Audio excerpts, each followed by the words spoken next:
క్రీస్తునందు ప్రియమైన వార్లారా, మర్నాథ నేస్తమా, ఎవరు విడిపించలేని బంధకాలలో ఉంటూ ఇంకా ఎవరు బాగు చేయలేనంతగా చెడిన స్థితిలో ఉన్నావా? అయితే నీతోనే ఈ ప్రభు మాట.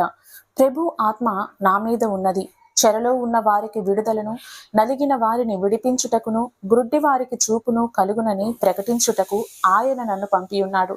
లోకమునకు తీర్పు తీర్చుటకు నేను రాలేదు, కానీ లోకమును రక్షించుటకే వచ్చేదని.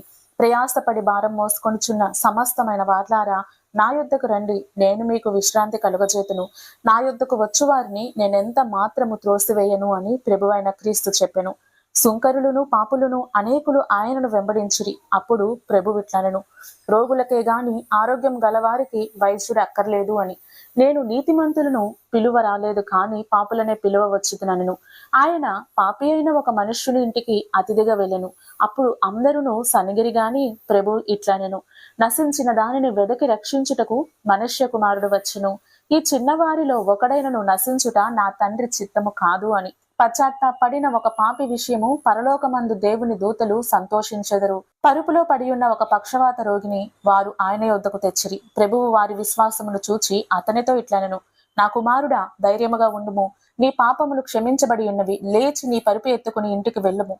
ఆ పట్టణంలోని పాపి అయిన ఒక స్త్రీ తన కన్నీళ్లతో యేసు పాదములను తడుప ప్రారంభించెను. ఆమె ఆయన పాదములు ముద్దాడి విలువైన అత్తరుతో అభిషేకించును. అప్పుడు యేసు, నీ పాపములు క్షమించబడి ఉన్నవి, నీ విశ్వాసం నిన్ను రక్షించెను, సమాధానం గలదానవై పొమ్ము అని ఆమెతో అనెను. ఒక కుష్ఠరోగి ఆయన యొద్దకు వచ్చి మోకాళ్ళుని, నీకిష్టమైన ఎడల నన్ను శుద్ధినిగా చేయగలవు అనెను. యేసు కరుణతో చలించి అతనిని ముట్టి, నాకిష్టమే, నీవు శుద్ధుడవు కమ్ము అనెను. వెంటనే కుష్ఠరోగం అతని విడిచెను, అతడు శుద్ధుడాయెను. చావనయున్న నేరస్తుడొకడు సిలువపై యేసును చూచి, యేసు, నీ రాజ్యముతో వచ్చినప్పుడు నన్ను జ్ఞాపకం చేసుకొనుము అని అరచెను. నిశ్చయముగా నేడు నీవు నాతో కూడా పరదైసులో ఉందువు అని ప్రభు అతనితో చెప్పెను.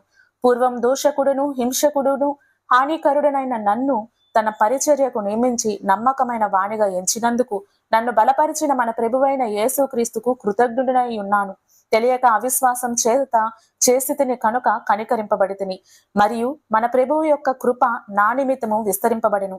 పాపులను రక్షించుటకు క్రీస్తు యేసు లోకమునకు వచ్చెనను వాక్యము నమ్మదగినదియు పూర్ణాంగీకారమునకు యోగ్యమైనది.